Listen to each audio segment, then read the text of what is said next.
వాగర్థావివ సంపృక్తౌ వాగర్థ ప్రతిపత్తయే జగతః పితరౌ వందే పార్వతీ పరమేశ్వరౌ. ఆదిత్యాయ చ సోమాయ మంగళాయ బుధాయ చ గురుశుక్రశనిభ్యశ్చ రాహవే కేతవే నమః. శృంగేరి జగద్గురు పీఠాధిపతులకి, కంచి పీఠాధిపతులకి నమస్కారములు తెలియజేసుకుంటూ కార్యక్రమాన్ని ప్రారంభిద్దాం. ఈ రోజున చెప్పుకోబోయేటువంటి అంశము మహామహిమాన్వితమైనటువంటిది, చాలా ప్రభావవంతమైనటువంటి విషయాన్ని మీతో పంచుకోదలుచుకున్నాను.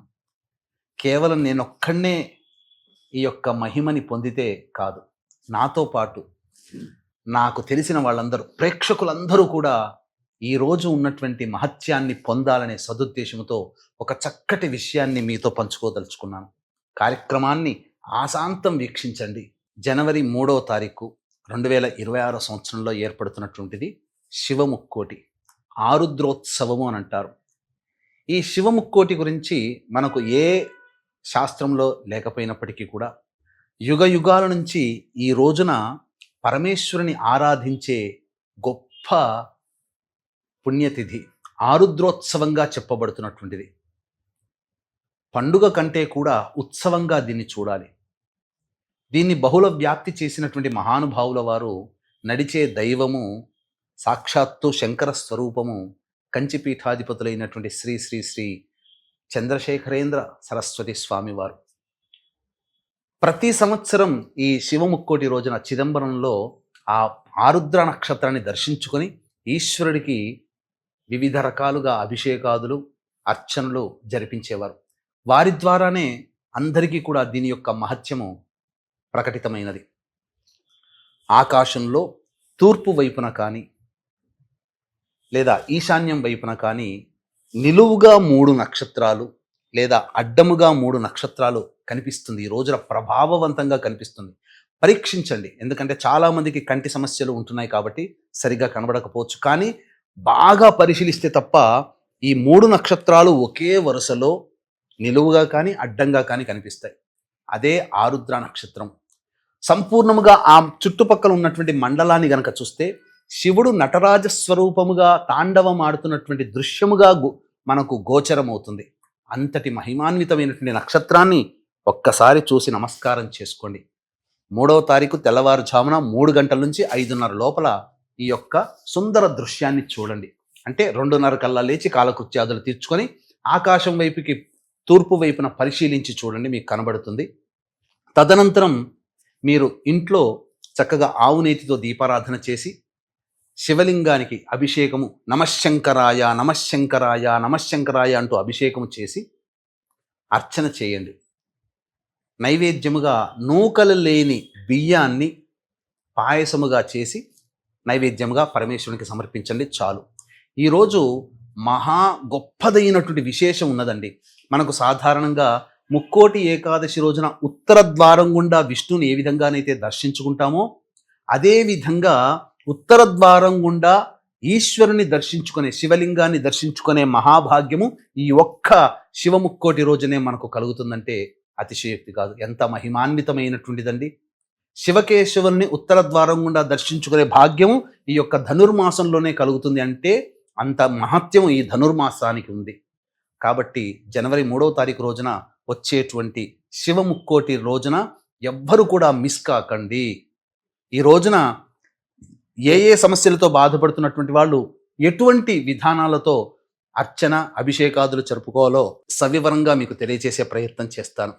వీక్షించేటువంటి ప్రేక్షకులకి గమనిక, ఈ యొక్క శివముక్కోటి సందర్భంగా జనవరి 3వ తారీఖు రోజున మన పీఠం ఆధ్వర్యంలో శ్రీశైల క్షేత్రంలో కానీ శ్రీకాళహస్తి క్షేత్రంలో కానీ ఈ 2026వ సంవత్సరం అంతా కూడా మీకు శుభం కలగాలి, అన్నింటా మీకు జయం కలగాలి, మీ సంకల్పం నెరవేరాలి, ముఖ్యంగా నవగ్రహాలు సంపూర్ణంగా అనుకూలించాలి అనే సదుద్దేశముతో సర్వదోష నివారణ పూజల హోమాలలో భాగంగా నవగ్రహ పాశుపత హోమము, అనారోగ్యం కోసం మృత్యుంజయ హోమము, శాంతి కోసం రుద్ర హోమము, అలాగే ఆటంకాల నివారణ కోసం లక్ష్మీ గణపతి హోమము, వివాహం కాని అబ్బాయిలకి, అమ్మాయిలకి మరియు దాంపత్య సమస్యలకి హోమాదులు, అలాగే శత్రుబాధ, నరఘోష, కోర్టు సమస్యల నివారణకి సుదర్శన మూలమంత్ర హోమము, కాలభైరవ హోమము, ముఖ్యంగా మేష, మిథున, కర్కాటక, సింహ, కన్య, వృశ్చిక, ధనస్సు, కుంభమీన రాశుల్లో జన్మించినటువంటి వారికి శనిదోష నివారణకై శనీశ్వర హోమం అనేటువంటిది ఈ యొక్క జనవరి 3వ తారీఖు రోజున శ్రీశైలంలో కానీ శ్రీకాళహస్తిలో కానీ జరిపించడం జరుగుతుంది. అవకాశం ఉన్న వాళ్ళు స్క్రీన్పై కనిపిస్తున్న నెంబర్కి కాంటాక్ట్ చేసి మీ గోత్ర నామాదులు నమోదు చేసుకోవచ్చు. ఇందులో నమోదు చేసుకున్నటువంటి వాళ్ళకి శక్తిపాతము చేసినటువంటి కరుంగలి మాల ఇవ్వడం జరుగుతుంది. ఇక ఏ ఏ సమస్యలకి ఏ విధంగా చేయాలనేటువంటిది క్లుప్తంగా మీకు తెలియజేస్తాను. ఈ రోజున ఉద్యోగ సమస్యలతో బాధపడేటువంటి వాళ్ళు చెరుకు రసంతో కానీ బెల్లం నీటితో కానీ ఈశ్వరునికి అభిషేకము జరిపించి ఎర్ర జిల్లేడు పుష్పాలతో అర్చన చేయాలి. H1B వీసా సమస్యలు కూడా తగ్గుముఖం పడతాయి. ఇక వివాహ సమస్యలతో బాధపడేటువంటి వాళ్ళు, దాంపత్య సమస్యలతో బాధపడేటువంటి వాళ్ళు ఖండ చక్కెర లేదా మిశ్రి అంటారు, వాటిని పొడి చేసి ఆ పొడిని నీటిలో వేసి ఆ నీటితో ఈశ్వరునికి అభిషేకం చేయడం, గన్నేరు పుష్పాలు లేదా మల్లె పుష్పాలతో అర్చన చేయడం. అలాగే గత జన్మ కర్మదోషాల వలనే ఈ జన్మల్లో మనం సమస్యలు ఎదుర్కొంటున్నాం. ఈ సమస్యల నివారణకి గత జన్మ కర్మదోషాలు తొలగిపోవడం కోసమై ఆవ నూనెతో ఈశ్వరుడికి అభిషేకము జరిపించి తుమ్మి పుష్పాలతో అర్చన చేయండి వీలైతే, లేదా మారేడు దళాలతో అర్చన చేయవచ్చు. ఇక ఆర్థికపరమైన సమస్యలు, వ్యాపారాభివృద్ధి కావాలి, వ్యాపార విస్తరణ కావాలి, రాని బాకీలు వసూలు కావాలి అనే సదుద్దేశముతో విభూతి కలిపిన నీటితో ఈశ్వరునికి అభిషేకం జరిపించి మారేడు పుష్పాలతో అర్చన చేయండి. ఒక్క మారేడు పుష్పముతో మనం అర్చిస్తే 1,00,000 బంగారు పుష్పాలతో అర్చించిన పుణ్య ఫలితం కలుగుతుందని శివపురాణమే చెప్పబడి ఉంది.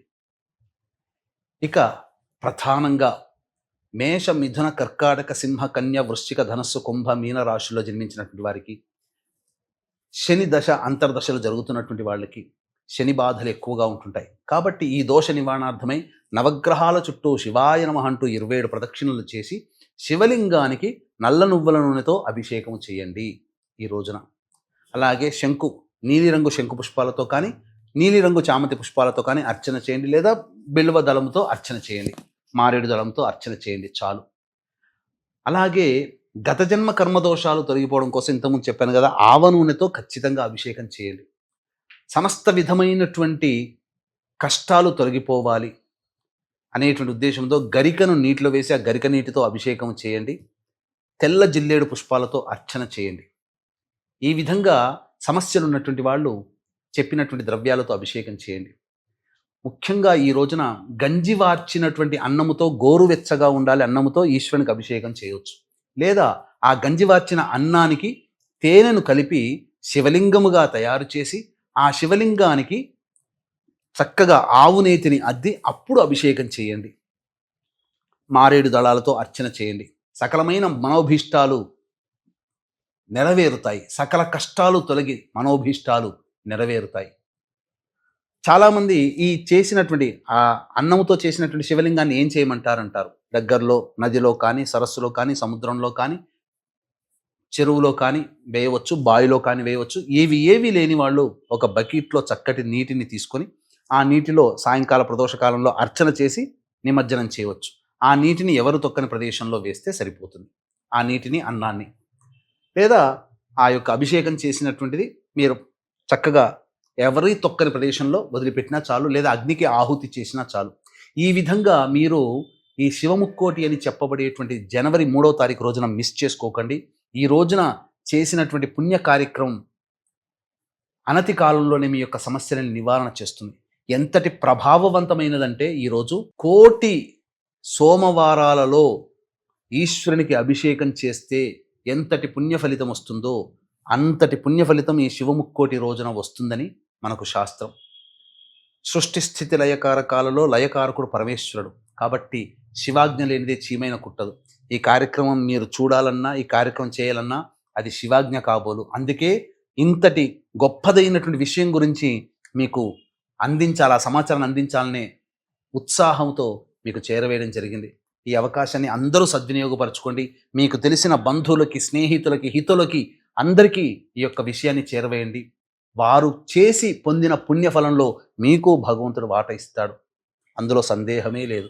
చక్కగా ఈ నియమాన్ని పాటించండి. అవకాశం ఉంటే ఈ రోజున మన పీఠమాధ్వర్యంలో శ్రీశైలంలో కానీ, శ్రీకాళహస్తిలో కానీ జరిగే సర్వదోష నివారణ పూజల హోమాల్లో గోత్ర నామాదులు నమోదు చేసుకొని శక్తిపాతం చేసినటువంటి కరుంగలి మాలను సొంతం చేసుకోవచ్చు. అలాగే మరొక ముఖ్యమైనటువంటి విషయం ఏంటంటే 2వ తారీఖు రోజున సాయంకాలం ప్రదోషకాల సమయంలో 7 గంటల నుంచి 8 గంటల మధ్య కాలంలో మృగశిర నక్షత్రం 4వ పాదం ఉంటుంది. ఇది అమ్మవారి నక్షత్రం. ఆ రోజున శివాలయానికి చేరుకొని పరమేశ్వరునికి నమస్కారం చేసుకొని, అమ్మవారికి నమస్కారం చేసుకొని, నీ యొక్క అనుగ్రహం వల్లనే నేను ఈ రోజున దర్శించుకున్నాను, అలాగే రేపటి రోజున నీకు సేవ చేసుకునే భాగ్యాన్ని కల్పించు మహానుభావ, నీ ఇచ్ఛాశక్తి, నీ క్రియాశక్తి, నీ జ్ఞానశక్తి వల్ల నాకున్నటువంటి సమస్త బాధలు తొలగిపోవాలి, నాకున్నటువంటి సమస్త కోరికలు నెరవేరాలి అనే ఉద్దేశంతో ఈశ్వరునికి అర్చన, అమ్మవారికి కుంకుమార్చన జరిపించుకొని ఇంటికి వచ్చేయండి. ఆ రోజంతా శివముక్కోటి అని చెప్పుకోబడేటువంటి 3వ తారీఖు రోజున బ్రహ్మచర్య వ్రతాన్ని ఆచరించండి. దాంపత్యం పనికిరాదు, మాంసాహారం పనికిరాదు, ధూమపానం పనికిరాదు, అలాగే మైథునం పనికిరాదు, మద్యపానం కూడా పనికిరాదు. చక్కగా ఆ రోజున అందరినీ సంతోషపెట్టండి, ఎవరిని బాధ పెట్టకండి. ఈ విధంగా చేసినటువంటి వాళ్ళకి పరమేశ్వరుడు సర్వదా తోడై ఉండి మీ సంకల్పాల్ని దగ్గరుండి నెరవేరుస్తాడు అని చెప్పడంలో ఏమాత్రం సందేహం లేదని చెప్తూ సర్వం శ్రీ ఉమామహేశ్వర పరబ్రహ్మార్పణమస్తు.